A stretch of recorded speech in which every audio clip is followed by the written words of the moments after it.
Dhanraj short hand and computer training academy, उच्च गति आशुलिपि, विधानसभा reporter, Hindi dictation.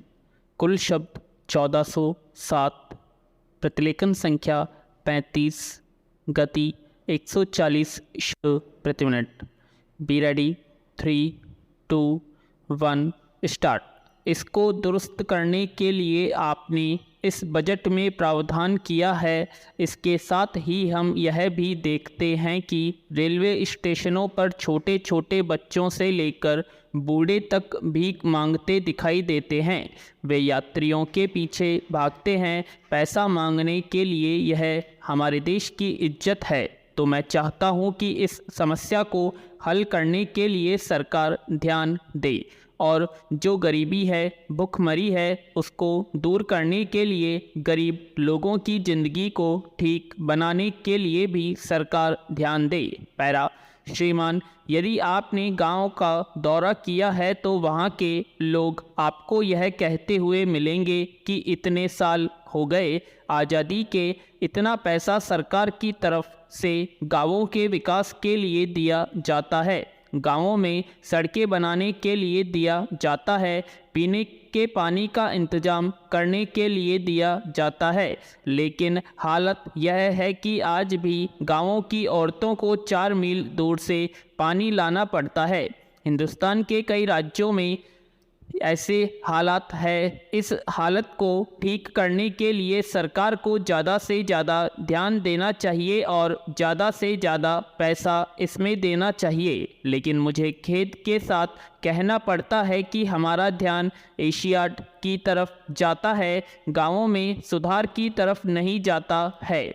यदि गांवों का विकास नहीं होगा तो आपको किस प्रकार अच्छे खिलाड़ी मिल सकेंगे? आपके खेल के मैदान किस काम में आएंगे? बार बार आपको दुनिया के सामने पराजय का मुंह देखना पड़ता है, लेकिन फिर भी आपने कभी नहीं सोचा कि गांवों के नौजवानों का सही ढंग से विकास होने पर ही आपको अच्छे और स्वस्थ खिलाड़ी मिल सकेंगे। महोदय, गांधी जी पर फिल्म बनाने के लिए तो आपने करोड़ों रुपए दिए, लेकिन गांधी जी के भारत के गांवों के विकास के लिए आप कुछ नहीं कर रहे हैं। गांधी जी यह चाहते थे कि हिंदुस्तान का गरीब से गरीब आदमी यह महसूस करे कि वह संतुष्ट है। गांधी जी का कहना था कि हिंदुस्तान के गरीब से गरीब आदमी का चेहरा आपके सामने होना चाहिए, उसको देखकर आपको बजट बनाना चाहिए। पैरा, महोदय, आज असम में जो आंदोलन हो रहा है,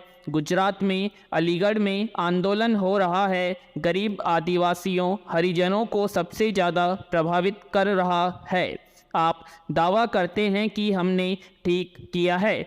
आपको बोलने से पहले सोचना चाहिए। वहाँ बैठने से कुछ बोल दिया जाएगा तो इससे कुछ प्रभाव हो जाएगा, ऐसा मत समझिए। मालूम पड़ता है कि वहाँ जाने से, कुर्सी पर बैठने से कुछ दोष आ जाता है।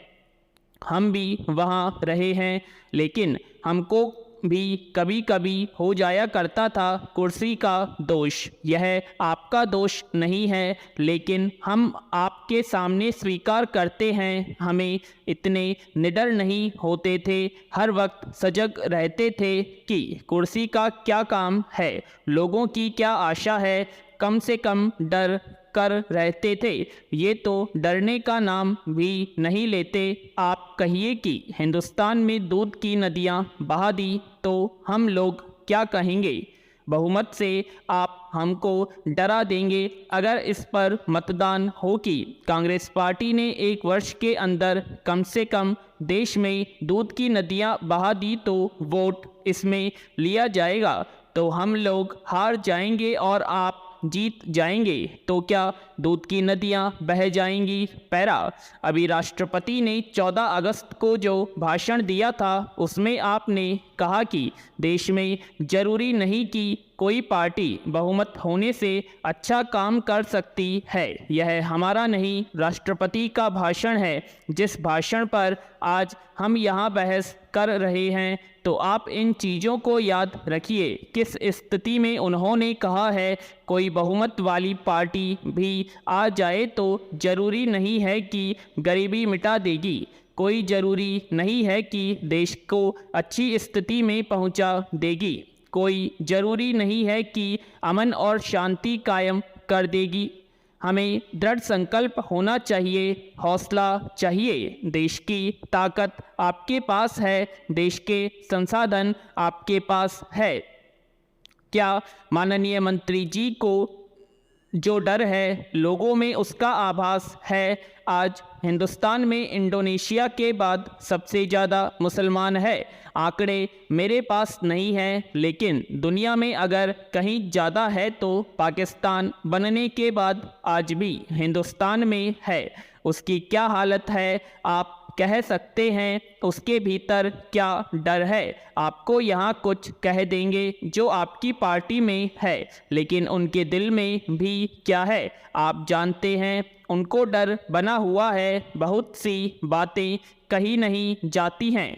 कल जो यहाँ हुआ यह लोकसभा के इतिहास में एक गलत घटना हुई थी कि एक हरिजन पर जो कांग्रेस आई पार्टी का था, उसने हरिजनों पर जो जुल्म हो रहे थे उसने कुछ कहना चाहा, उसका गला लोगों ने दबा दिया। लेकिन मैं कहता हूँ कि आपकी नीयत पर शक नहीं करते, मगर आप क्या ऐसी घटनाओं को रोकेंगे? उपाध्यक्ष महोदय, मैं इसका समर्थन करता हूं और मंत्री जी से निवेदन करता हूं कि हाई कोर्ट की बेंच कहीं बने, लेकिन जो लोग इसकी मांग कर रहे हैं उनको इसको एक मुद्दा बनाकर आपस में लड़ाने का काम मंत्री जी न करें। और जो एक जगह चुनने का अधिकार सबने आपको दिया है, इस अधिकार का प्रयोग करके आप एक समुचित स्थान को चयन करें। महोदय, माननीय मंत्री जी ने यह सही कहा है कि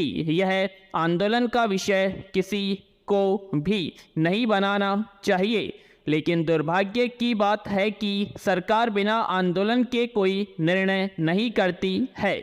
सुप्रीम कोर्ट की एक बेंच की मांग बराबर होती रही है। अब यह चाहे हैदराबाद में बने, मद्रास में बने, बेंगलोर में बने या त्रिवेंद्रम में बने, पश्चिमी उत्तर प्रदेश के लोगों की तरफ से एक बेंच की मांग बराबर होती रही है। जैसा कि माननीय सदस्य ने कहा कि 1966 से यह मांग होती रही है कि पश्चिमी उत्तर प्रदेश में यह बने। उत्तर प्रदेश के पूर्वी जिलों तथा रहने वालों की भी यह मांग बराबर रही है कि गोरखपुर में इलाहाबाद हाई कोर्ट की बेंच बने। हम लोग जो बिहार से चुनकर आते हैं उनकी भी यह मांग है कि पटना हाई कोर्ट की एक बेंच उत्तरी बिहार में हो। पैरा।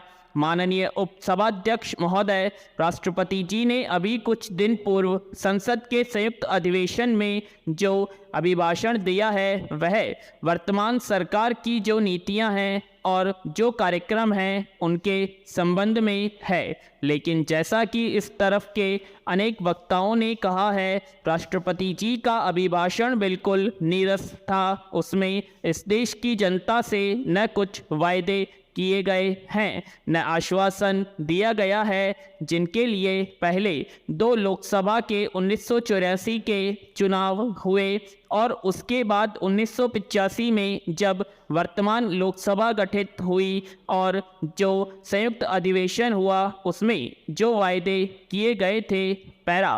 उपसभाध्यक्ष महोदय, मैं अपनी बात चुनाव सुधार से शुरू करूंगा। 17 जनवरी 1985 को राष्ट्रपति जी ने संयुक्त अधिवेशन में अपना अभिभाषण दिया था। उसमें इस बात का वायदा किया गया था कि व्यापक रूप से चुनाव सुधार किए जाएंगे। उसके बाद 1986 में इस वायदे को भूल जाने का काम किया। 1987 में थोड़ी चर्चा की गई।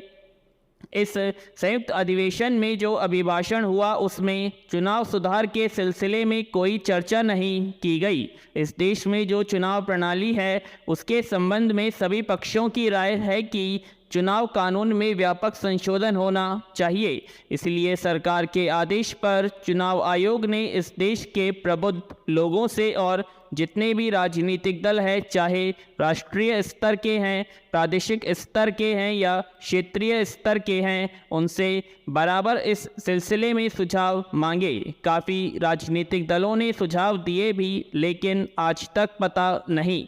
अध्यक्ष जी, पश्चिमी उत्तर प्रदेश में इलाहाबाद हाई कोर्ट की एक बेंच कायम हो, यह एक पुरानी मांग है जो कि पूरी तरह से जायज़ है। मैं समझती हूँ कि बहुत दिनों से उत्तर प्रदेश में जितने भी मुख्यमंत्री हुए हैं, उन सभी ने इस पर अपनी सहमति जाहिर की है। एक बेंच वहाँ पर होनी चाहिए। विराम।